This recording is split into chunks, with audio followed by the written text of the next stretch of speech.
நாமக்கல்ல கணக்கன்பட்டி சத்குரு ஆலயம் நாமக்கல்ல இருந்து பழைய பஸ் ஸ்டாண்ட்ல இருந்து கிட்டத்தட்ட துறையூரில் ஒரு 6 கிலோமீட்டரில் ரெட்டிப்பட்டிங்கிற இடத்துல இருக்குது.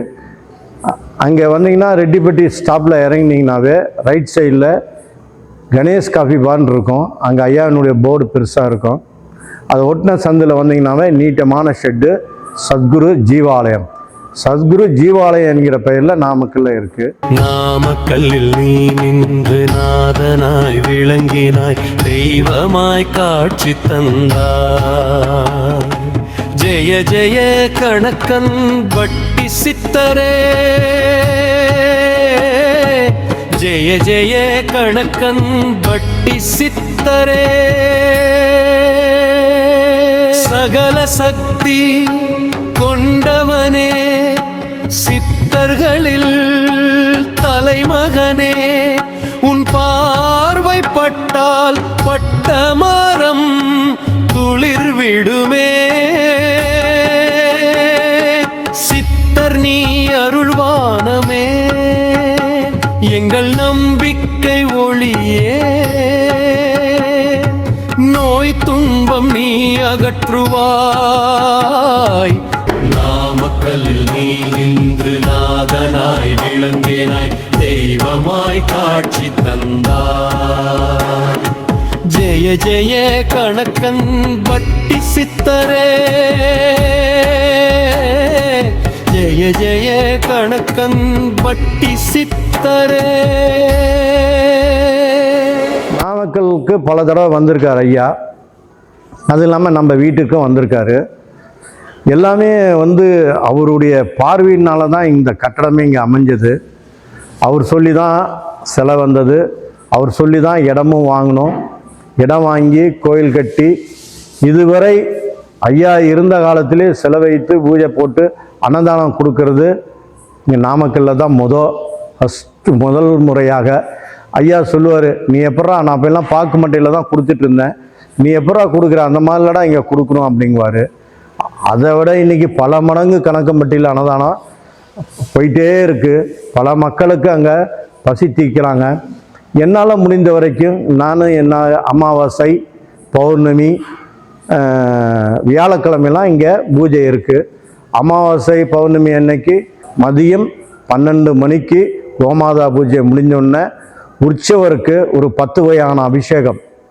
10 வகையானா எல்லாமே அதில் மஞ்சள், குங்குமம், திருநீர், அப்புறம் தேன், பால், தயிர், பன்னீர், இளநீர், இந்த மாதிரி 10 வகையான பூஜை அவருக்கு. இது அபிஷேகம். அபிஷேகம் முடிஞ்சோடனே ஐயாவை பற்றி சில நிமிடங்கள் பேசுவேன். உள்ள எல்லாம் அலங்காரம் முடிஞ்சோடனே மூலவர்கிட்ட 20 வகையான தீபாராதனை அவருக்கு எல்லாமே பண்ணுவாங்க. 20 வகையான தீபாராதனை பார்க்கும்போது கண்கொள்ளா காட்சியாக இருக்கும். அந்த 20 வகையான தீபாராதனையும் எதுக்காகனா, மக்கள் அந்த அந்த தீபத்தை பார்க்கும்போது அவரவர் குடும்பம் மிக ஒளிமயமாக சிறப்பாக அமைவதற்காக தான் தீப இதையை காட்டுறோம். அதேமாதிரி அபிஷேகம் என்னென்னா, கோபதாபங்களோடு இருக்கிற குடும்பத்துக்கும் கணவன் மனைவியினுடைய அந்த பிரிவினை காரணமாக இருக்கக்கூடிய கோபத்தை அடக்குவதற்கும் அதை சாந்தப்படுத்துவதற்கும் ஐயா சாந்த சுரூபமாக நமக்கு அருளை தருவதற்காக தான் அபிஷேகமும் பண்ணுறோம். அதனால் நீங்கள் அனைவரும் எங்கள் கணக்கம்பட்டியை முதன்மையாக வச்சுங்க.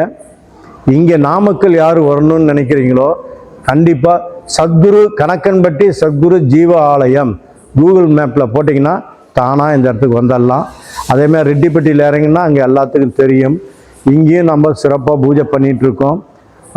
அமாவாசை, பௌர்ணமி, வியாழக்கிழமை எல்லாம் மதியம் 12 மணிக்கு தான் பூஜை போடுறோம். இரவு பூஜை போடவே நம்மளாம் இன்னும் ஆரம்பத்தில் போட்டுட்டு இருந்தோம். பட்டு இரவு ஏன் போடுறது இல்லைன்னா, இது ஒரு இன்டீரியராக இருக்கும். அதனால் இரவு போடல. இன்னும் இங்கே சில வீடுங்கள்லாம் வந்த பிறகு முழு நேரமும் அன்னதானம் கொடுக்குற அளவுக்கு ஐயா அந்த அமைப்பு எனக்கு ஏற்படுத்தி கொடுப்பார் என்கிற நம்பிக்கையோடு இருக்கிறேன். நிச்சயமாக முழு நேரம் அன்னதானம் கொடுப்போம்.